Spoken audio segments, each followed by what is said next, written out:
Ladies and gentlemen, welcome back to episode 60. That's right, we actually made 60, believe it or not 6, even though I thought it was kind of going to be 6, but no, there's a little zero over there, so it's actually 60 of episode of Petey's awesome guest panel.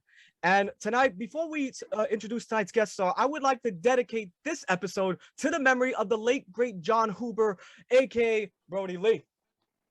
I'm going to pay tribute tonight. In addition to this being an episode, I want to do this big 60th episode big, and what bigger star with a huge name like my guest star here tonight. Now, before we meet our guest star tonight, I would like to introduce our special guest co-host for tonight, Mr. Christopher Petey, Sean Caulfield, and Alex. Welcome back, Alex. What's up, guys? Hello. Okay, now before we introduce tonight's guest stars, I would like to read some of this gentleman's accolades. He is a former CZW Combat Zone Wrestling Heavyweight Champion, which he won, I believe, April 13th, 2019. In addition to that, he is also a CCW Tag Team Champion with Alex Reynolds. He has also made the Pro Wrestling Illustrated readings in the top 500 wrestlers in 2021, ranking at 247. And what a way to, come back after a long sabbatical with a guest star this huge, this name. He is current AEW star. He is a member of one of the most popular wrestling stables right now, in probably the last 20 years, might I remind you. He is Johnny Hungy himself, Mr. John Silvers. John, welcome, sir. How are you today? I'm doing very good. How are you doing? We're doing very good. Let me just say, John, before we start with the questions, that it is a total honor. And forgive me if I seem too wacky. I'm just a little excited because, having you on, I mean, I'm excited.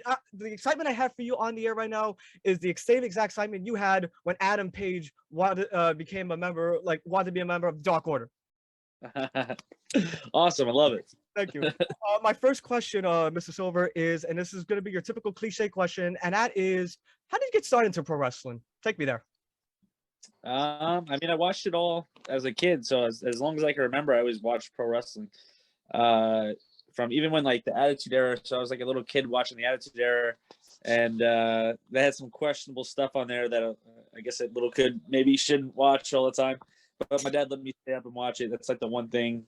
It was past my bedtime. It was, Monday Night Raw went up to 11, so it was a little past my bedtime as a young kid. But my dad watched wrestling also, so he let me stay up and watch it. But I watched it, just watched it my whole life. And then how I started training is it was when MySpace was still popular, and I was in a wrestlers group page thing, and on the forums, I just asked them hey, does anyone know a good wrestling school in Long Island?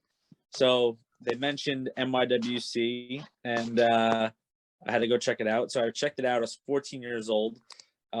Usually you're not supposed to be wrestling when you're 14, but they said since I was athletic kid, they're as long as your parents started training right away. So I started training when I was 14. It was awesome. That's great. So that awesome. Puts us into the second question. I'm a big member of the Major Pod Network with Matt and Brian, and obviously, they love you. So what would your memories be like of training with Mikey Whipwreck? Because I know they also trained with him as well. Mikey, I was, like I said, I was 14, so I was a scared little kid. And Mikey was old school, but not crazy old school, if that makes sense. He's very big on the basics. He's very big on, getting the small things right. And he's also very big, he's not when I say old school, he's not super old school where you had to get your ass freaking kicked, but he was old school where you have to pay your dues. Yep. So when you get there, I feel nowadays at wrestling training, it's very you signed up to do a yoga class. That's not bad. It's not but everyone sometimes gets babied, I guess, a little bit. But if you're not capable of doing it, you're gonna get weeded out. At least back then. So you had to do lots of cardio. We had to do different drills until it hurt. We had to do not anything too bad, of course, but you know, and if Mikey was seeing you mess around too much or goof off, he'd let you know. Like he wanted to train people that wanted to be pro wrestlers. He didn't want to train. He didn't want you to be in there just to make money, you know, like and baby people. So I think that's in my opinion, that's a better place to learn is when they want to find good wrestlers and get the best out of them, rather than just, hey, everyone's here, they're all paying, so let's just be nice and, oh yeah, you're not doing good, but you know, there you go. You know, like it was hard work. It was a lot of hard work, and I was a small 14-year-old kid, so having Mikey there, who is someone, you know, I didn't watch a lot of ECW, but I had like the rise and fall of ECW DVD, and I had some of those DVDs as well, ECW DVDs. So I knew exactly who he was. So it was just very, like I was terrified of Mikey, even though he was also a nice guy. He wasn't just, you know, like torturing us. Like he was he was really cool, very very helpful, and training with him was great. It was definitely like a really good training place to train. And he trained so many like stars. So it's crazy. You know. Yeah, you could see Brian also now that Brian trains in Cap. You know, he trains exactly how he was taught, and the way you described it is perfectly, you know, how Brian trains, in my opinion. You know. Yeah, it's Creator Pro is definitely not a place to go. Like they want to train people that want to be pro wrestlers. They don't want to just take in anyone that just is like, yeah, I kind of want to mess around and do some wrestling, you know? For sure. Thanks, John. Awesome. Alex, you had a question for John? Yes. First off, it's a pleasure to actually have this time to meet with you. Thank you so much for taking the time with us. Thank you. It's crazy because when I was like actually getting ready for this interview, I was so hyped, and I was like doing some research, and I found out that you actually spent some time in CZW. I was looking at some of your old videos, and I even noticed that, you know, you and Alex Reynolds had a little bit of a story going on back there. Like, talk a little bit about, you know, what was it like being in CZW? You know, it's always seen as this hardcore, you know, kind of like a new brand of ECW. What was your experience like being there and even being a world champion for them? I enjoyed my time in CCW. I mean, I had a lot of fun when we first got brought in. It was we weren't really that big of names like on the independent scene yet, so we we're trying to really start to branch out then. So we had one match, and we really didn't have a lot of time. I think we had like 8 minutes, and it was okay. And then the match that got booked that really started to catapult us was me and Alex versus Azrael and Bandito, and we had a really good match. And I actually, that part too, like a lot of like I kind of wrestled like a regular wrestler. Like I did some, you know, your average wrestler stuff, that makes sense. But during that match, I beeled Bandito, and I threw him from one corner to the other, and the place was like, oh shit. Like they were like stunned. And I'm like, I know I'm wrong. Damn, I did really throw him really good. So I threw him a few more times, and that just became one of my things is, you know, how far I could throw people or how many people I could pick up. Because I knew I was strong, but I never really just put it into wrestling because I've won like strongman competitions and stuff like that. So it was cool to kind of like that kind of helped my style that I even do now. And then even with CCW, like we never really did a lot of hardcore. Like, because they like to have really good matches too. So there was the people that really did their death matches, and there's people that did regular matches, and sometimes the people that did the regular matches would do a death match, or sometimes the death match guys would do some regular matches, whatever. So I didn't have to do much. I did maybe a little tiny bit. I did some barbed wire at one point in tax, I think, but nothing too crazy there. But I actually enjoyed CCW, and some people have really good memories or bad memories. I had a good time. I really had good matches. I had fun, and it was definitely one of the places that found a lot of people early in their careers. So it kind of gave them a platform before they were big indie stars or before they got signed to WWE or AEW. Cool. And before we ask the next question, though, Mr. Silver, Mr. Schneider is in the waiting room. Should I bring him in? Oh, yeah, probably, yeah. Okay, I'll bring him in. Mr. Schneider?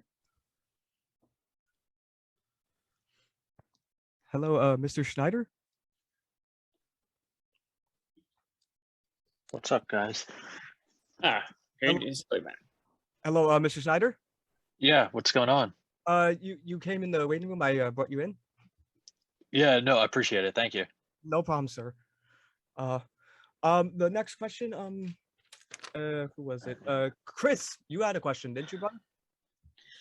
So, what are some of your excuse me? What are some of your memories of your audition with AEW and your debut match Dynamite on October 16th, 2019?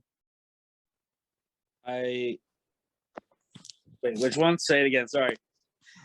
Your memories of your audition with AEW and your debut match on Dynamite on October 16th, 2019. Mr. Silvers, that was the match you had with Santana and Ortiz.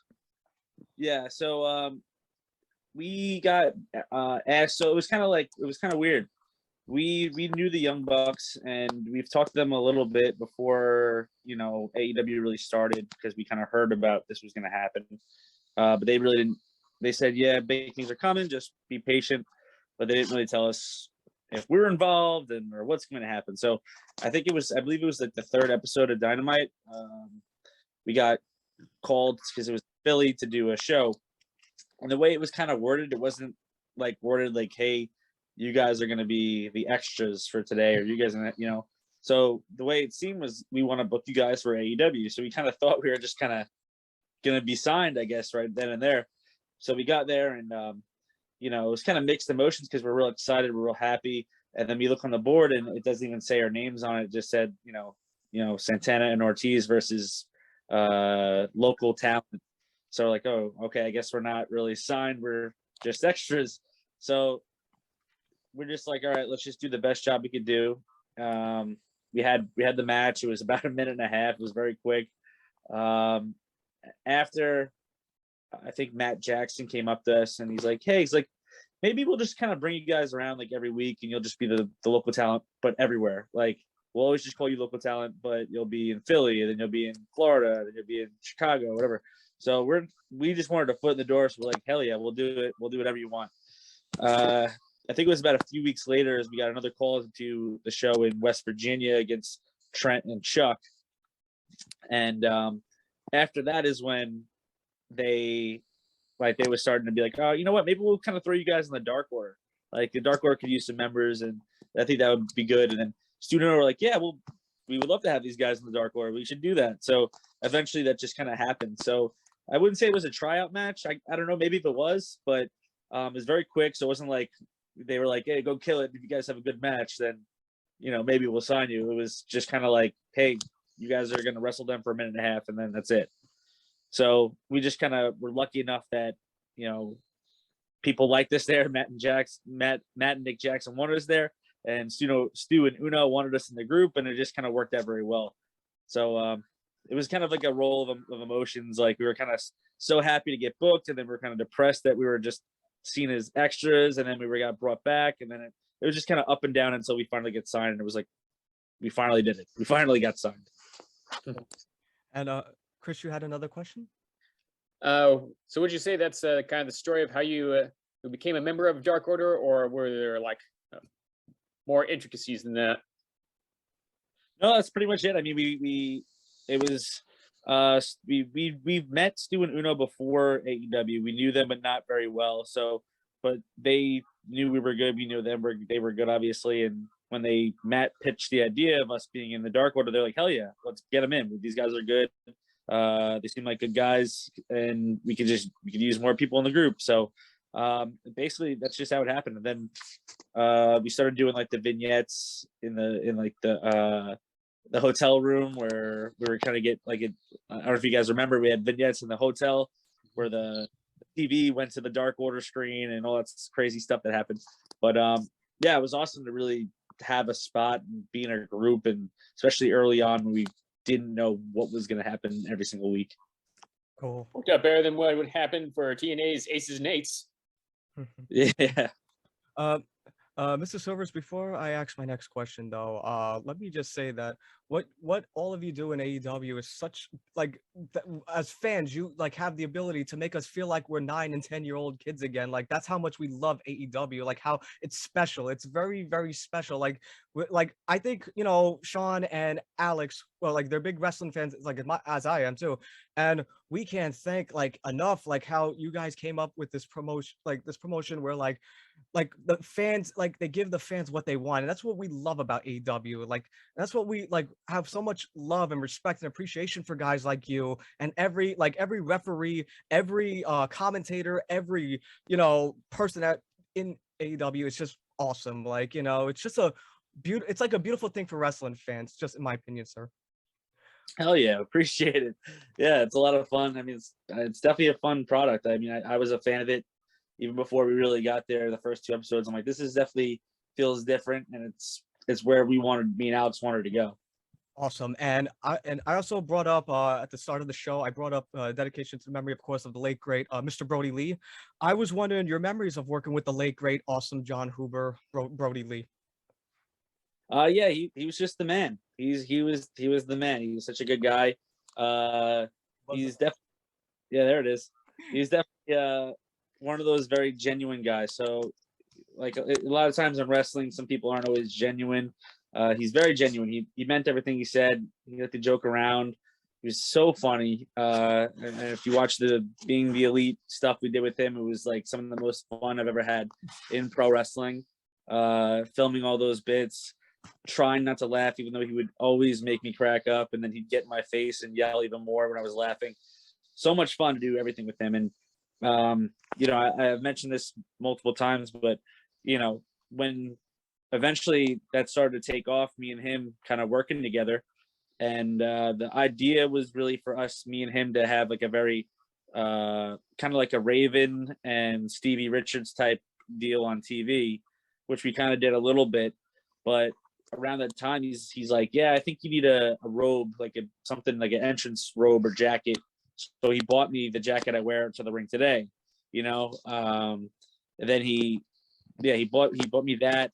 And then he also bought me the Brody gear that I wore at the tribute show. He bought that. He has like, he didn't even say why. He didn't like, he's not like, he's just like, I think like maybe we could use this on BTE or something. I don't know. And I'm like, you don't have an idea? He's like, no, we'll think of something eventually. So I was really happy I got to wear that for the memorial show. But and that was not a cheap buy. It wasn't like that was like $100 or it was over $1,000 for all that stuff. And he invested in me just because he wanted to, because he's such a nice guy. So he was the best. He was awesome. Working with him was amazing. Didn't have a long time with him, but he made a big impact on my life. That's awesome. And I remember when you shared that post, like I believe it was on Instagram, like when you showed the attire he bought you, though, I almost cried when I read that, because I thought that was very beautiful. It actually inspired me to do the same exact thing for one of my friends. Actually, I bought my friend and his kids jerseys, like customized jerseys, and Nice. it says their last name. It's like baseball jerseys, and it says their last name and the numbers. So it was like what John did inspired me to do the very same thing. So it's very inspirational. Yeah. I'm glad he inspired you, dude. He was awesome. My other question too, and of course you yourself, John, you are also inspirational too. Like people say names like Spike Dudley, Rey Mysterio, like all these names, but you, and I say this too as a guy who's 5'6" myself, you are a true inspiration in the wrestling world. Like because you show like that it's the perfect inspiration, like how like someone that's not like Andre the Giant or someone like that bigger than life can be something. And I'm actually hoping one day you see AEW heavyweight gold, Mr. Silvers. Thank you. And I had a question though related to that, which was, what are the advantages and disadvantages of working with wrestlers that are smaller and bigger than you? I think I mean they both have advantages and disadvantages. I mean, with the people that are smaller, it's definitely easier because like there's more options, really. I mean, there's definitely more options and stuff you could do. Like if someone's way too big and I can't pick them up, then my moveset gets depleted, and but someone smaller, we can kind of do whatever we want. I could lift them up, I could throw them, we could do a technical wrestling thing, we could hit each other super hard, we could do any really type of wrestling we want and just make it whatever we want. Good thing about working with like bigger guys is it tells a different story. It tells a bit, you know, it tells a bigger story, and people usually can get behind that a little bit more. If I wrestled like, let's say, Archer or something like that, or some of these big guys, like it tells a different story, and it's just I wouldn't usually don't have to do as much. You don't have to go crazy, and the crowd will just be just as excited. So I like wrestling people with different styles and different sizes because it just always is different. Instead of having the same type of match all the time, I really like the different styles. So I enjoyed wrestling both bigger guys and smaller guys, whatever, because then I just have to think and make it different. And it's a lot of fun. That's awesome. And your style, by the way, is so like one of my favorite wrestlers of all time, Amazing Red. And it's like how you're such this great high flyer. You could do brawling moves, you could do high flying moves. That's why out of all the members, and I love the Dark Order. They're my favorite group in AEW. But out of my favorite members, it would have to be you. Oh, thank you, man. Appreciate it. Definitely you. And speaking of the members of Dark Order, who could you see personally? Who could you see as a potential new member of Dark Order? So this is the thing. I don't want any more new members of Dark Order. We have our group, we have our niche, we all play to each other very well, and we're all friends in the Dark Order. So I feel like the Dark Order is the Dark Order right now, but we could always have friends. We could have friends in the Dark Order. That's cool. Like Hangman is not an official member, but he is a friend of the Dark Order. And whoever else. I mean, options are there. There's options are there, but I feel like the Dark Order itself, we are what we are now. I feel like I think it is what it is, and I wouldn't want anyone to come in and the dynamic is too much changed, because we all get along, and not just for TV, but in real life, we all hang out. Obviously, me and Alex are sort of my best friends. Really good friends at Uno, 10. Like we're all of us are really good friends. So if to bring someone else in and he's not the same, that it would just change the dynamic a little bit. I understand. And also because Wikipedia is a terrible source of information, is Ty Conti, is she an associate or is she a full member of the Dark Order? No, she's not a full member of the Dark Order. Okay. I guess more so a friend of Anna J. Can I say too also like how I kind of emulate because like the character like you as a heel, like because that John Silver comes off as this fun-loving dude. There's no way he could be a heel, but you are such a great heel, like John, and even you're great as a heel and babyface. That's what's so good about you. You're very multi-versatile that you could portray any roles, whether it's face or heel. And I kind of like before we move to the next question, Alex, I just want to say to John that because like the bond, the friendship that you have with Anna J, like in storyline purposes, is like I kind of emulate that kind of storyline, like in real life, because like how your humor, like you have a strong sense of humor. I do that same thing too, because I like at work I have a coworker who's taller than me, so obviously me being 5'6" is all, I kind of like emulate the John Silver style humor at work. Okay, awesome. I'm glad I bring some humor to you in your work day. Well, that's one of like many ways that you are very inspirational to me, sir. Alex, you got a question? Alex, your microphone, we can't hear you, buddy. Try now, buddy. No, I can't hear you. Don't worry. Alex, I'll ask the question. Don't worry about it, brother. Well, okay. Alex, I think the question Alex had was I think it was of course your wait, what was the question? I'm sorry about that, John. Don't worry about it. I guess the question would be your memory, of course, on AEW Grand Slam back in September at Arthur Ashe Stadium. Yeah, that show was awesome. I mean, the like everything about that was awesome. It was such a big building. It's a different building, so it's nothing like we've ever run before. It's massive. It's so big. So leading up to that, I knew I didn't have a match on TV. And I asked Tony, I texted Tony, I'm like, hey, is there any way I can get on the show? I live in New York and have so many people coming to the show. And he said, yeah, sure, we'll make it happen. So it was awesome to really have that match. I think it was me, Alex, 10, and Alan. Yes. Versus there were 4 extras, but it was it wasn't CPA. Who else was it? It was Eric James. It was TJ Crawford. Who else was in this match that I'm forgetting right now? Tibbs, Mr. Tibbs, Kevin Tibbs. And I'm forgetting someone, and I forgot, and I felt bad. I wanted to give them shout outs. But but it was a lot of fun because I got to do my thing, and the crowd was going nuts, and they were chanting so loud for us, and especially in that building, that loud crowd was so much fun. It was just, I can't wait to go back there and hopefully have another big match. And it was just, I love that building. I love doing stuff like that and having the crowd just go nuts. I remember you were the first match on the card. I remember I was sitting all the way on section 133 watching the Dark Order in the first match. It was an incredible night. This was my first AEW show, and what better way to just go to my first show and just seeing my favorite team just whip so much ass. Hell yeah. We have Sean.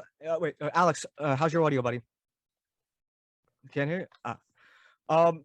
Chris, Sean, do you guys have and Alex, we'll you could text me your question too if the audio's not working. Sean and Chris, do you have any final questions for Mr. Silver? Yeah, John, what do you think about Danhausen joining up with AEW? I mean, he's literally, I think I've watched maybe 2 of his matches, but he's so entertaining that it's like, I wonder how it is dealing with him backstage and, seeing that, because when someone brings that type of aura around you, it makes you want to work even harder to be better, right? So how do you feel about him joining the company?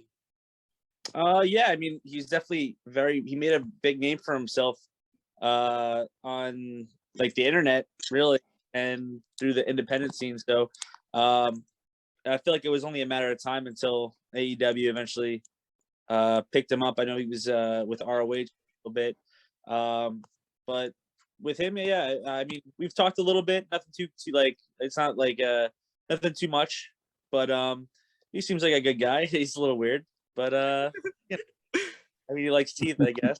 So that's weird. But yeah, he seems cool. I mean, he's doing, I think, kind of like associate of the best friends, or I don't know what his deal is yet, but I guess we'll see how it plays out. But yeah, I mean, whenever we can get people that the crowd wants, that's what the crowd wants. Yeah, get the crowd what they want, so it's always good. Absolutely. Chris, final questions? This question actually comes from my friend Daniel Webster, so big shout out to him. And he was wondering, how does it feel now that people see you as the de facto leader of Dark Order? I don't know if people see me as the leader of the Dark Order. I feel like they don't. I feel like we kind of are a group, and it's one of those groups that doesn't need a leader right now. We're all kind of doing our thing. I feel like I've gotten some bigger opportunities sometimes with bigger matches, but I wouldn't say I'm the leader of the Dark Order. I wouldn't say anyone's the leader of the Dark Order right now. I feel like we're all a unit right now, which I like. Or an autonomous collective. Awesome. And before we conclude, Mr. Silver, I just have a couple of questions before we do. And of course, there's going to be open format, which you'll be able to say anything you like, of course. So 2 of my last questions I had was, well, and this is going to be acting like a nerd when I ask this. When I'm not on a strict diet, I am a huge foodie. And I was just wondering, what's your favorite food in a snack or anything in AEW catering? You know what? The catering is. So I try to eat healthy throughout the day on show days, but a lot of times we have desserts. I don't always. Sometimes I like the desserts, sometimes I don't. What they have a lot now is they'll have a candy section for us. So I'm always gonna grab some candy though. Like what they have this week. They sometimes they have more, sometimes they have less. This week they had some Airheads. Grab some Airheads, and they had like little things of Sour Patch Kids. Love Sour Patch Kids, so had to grab that. But when I'm eating healthy, like it depends. Like if they have salmon, I love to have salmon. Not that it's my favorite food, but I know it's very healthy. Having fish is very healthy. I'll have some rice, chicken usually. The chicken this past catering was very good. They had a barbecue chicken, delicious, absolutely delicious. I was telling everyone you got to get the chicken. Chicken's amazing, but they also have regular grilled chicken, but that's usually a little dry. The barbecue was fantastic, but every week it changes, so we get a different catering all the time. But yeah, when I have little snacks, like I always get a little bit of candy. I like candy. Awesome. And also, Alex just texted me some of his questions. He asked three things. He asked one, what was your favorite moment in AEW as a whole? He also wants to know your thoughts on tag team wrestling as a whole, and of course your favorite clip from BTE, being the lead. Favorite AEW moment. So I've got a lot of ones I really enjoy. I think right off the top of my head, I think might be the Dark Order versus the Elite in North Carolina. I think that might be my favorite with the big entrance that we had. You know, usually we do our normal entrance, so I was never done a really big entrance. And when we did the big entrance with Hangman, I think that was so much fun. The crowd was insane for that match. They were so loud. The match was like 30 minutes long. It was a long match, and I was just very like, it was a big moment. I just felt like the people wanted this. They were so happy to see it. They were going nuts during the entrance. They were going nuts during the match. They're having so much fun. But I can go on and on about like fun, awesome moments that I had in AEW. But I think might be one of my favorites. So I'll say that's my top moment. Other question. What was the other questions? Bad memory. He wanted to know what's your thoughts on tag team wrestling as a whole? Oh, I mean, I love it. I've been in. Me and Alex have gone like in and out of tagging all the time. Like we tag a lot on the indies, and I did some more singles, and we back to tagging. And now with AEW, I'm mostly a tag wrestler. I've done a bunch of singles also, but I love tag wrestling. It's fun. It's different. When you're doing single matches all the time, eventually you do want some tag matches. It just makes it different. It makes it more fun. I like tag wrestling. I mean, we have the best tag division in the world right now, so we have plenty of good people to wrestle. What was the last? Some worries.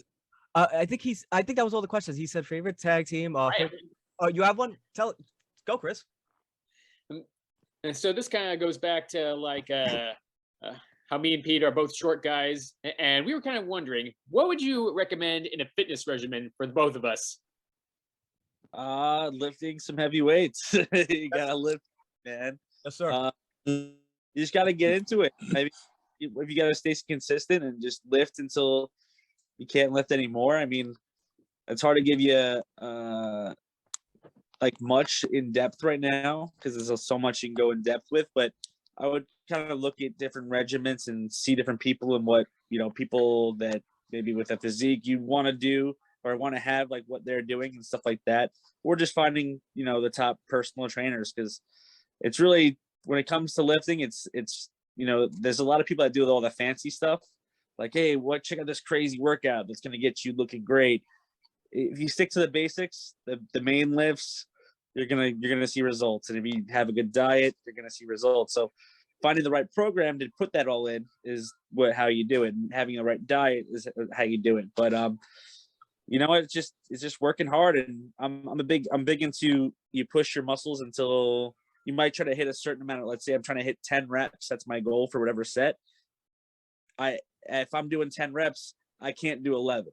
It's impossible for me to do 11. I can only hit 10, because then you're working your hardest. You need to push the muscles. So if you're doing 10, you can only do 10. If you're doing 5, you can only do 5. If you're doing 20, you can only do 20. You're not just doing up. Here's 1, 2, 3, 4, 5, 6, 7, 8, 9, 10. I'm done. Like, it has to be a struggle. Everything's gonna be tough. But yeah. John, would you recommend doing? Because I do this every night before I go to bed. I actually plank for 4 minutes straight. Is that a good daily regimen workout? So that's a, I mean, that's a big dip in the fitness world. Is people do abs every day. Some people say you can't do abs every day. It needs time to rest. I think maybe it's good to let the muscle, I wouldn't say do it every single day. And if you do the plank, so if you do the same exercise in the same time every single day, eventually you're going to start to plateau where you're not seeing as much change.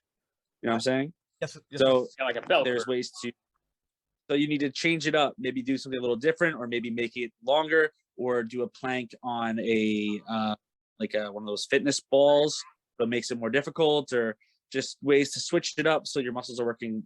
Your muscles will get used to the same thing every single day. That makes sense. It does. So you just kind of change it up eventually. I mean, it's still better than not doing anything, but if you really want to keep on progressing, you have to change it up a little bit. No problem. And my final question, of course, will be, how long will it be before we see John Silver as AEW World Champion? Because I'm waiting for that day.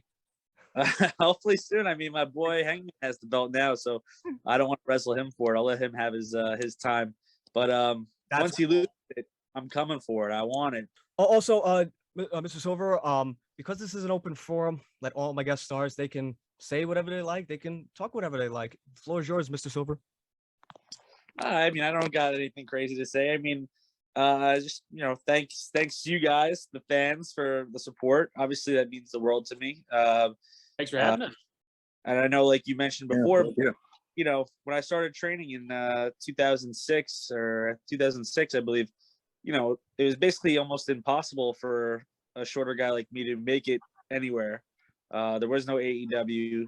WWE was not interested in, shorter wrestlers, of course. So it's good that it finally have a place where I can kind of be myself, wrestle on TV, and people love it. So and because of that, it's the support of you guys. You guys are the reason I get to do that. So I appreciate I want you. to say that WWE has sort of just become too old-fashioned in that regard. Yeah, I think that bigger is better still. well, everyone knows With the exception maybe with Rey Mysterio. Well, Chris, everyone knows everyone knows that AEW is the future of wrestling. This is what a lot of fans, and this is just my opinion though, AEW, and I remember, I don't know which wrestler said it though, but somebody said it's like AEW respects and treats the fans respectfully. It's not like like that other one that makes us feel stupid. They insult our intelligence and Yes. spite their audience. This is why AEW is number one. And also, before we let you go, Mr. Silver, we have 2 ways to pay tribute to you, guys. There it is. And of course, we also feel like you deserve this, and that is Johnny Hungee. There we go. Hungee. And I would also chant, John, that you still got it, but you would probably tell me I never lost it. Of course. I also, before we go, I just want to send my appreciation to not just you, Mr. Silvers, for coming on this interview and giving this opportunity and making time for us. I also want to say thank you and show my appreciation to Mr. Schneider for making this happen. So thank you so much, Mr. Schneider, for making this interview happen. I'm very humbled that you and I'm sorry. Okay. I just want to say that I'm completely humbled by this experience. This was very big to me, and I'm gonna try not to get sabi-eye here. But I just wanted to say, this was a true honor, Mrs. Silver, because you have been an inspiration to me since AEW's did I say it right? Conception? Yeah, conception. I hope so. Just the fact that it's awesome, man. It's like you could make this 32-year-old boy feel like a 9-year-old again. That's like watching wrestling. Awesome. I love it. Again, I just want to thank my co-hosts, Chris, Patty, Alex, Simon, and Sean Caulfield for coming on, of course. And again, I'm sounding like a broken record, but thank you again, Mrs. Silvers, and thank you again, Mr. Schneider. It was a total honor. Thank you so much. Have a great night, guys. Of course. And also, Thanks, guys. Thank you. Right. Later.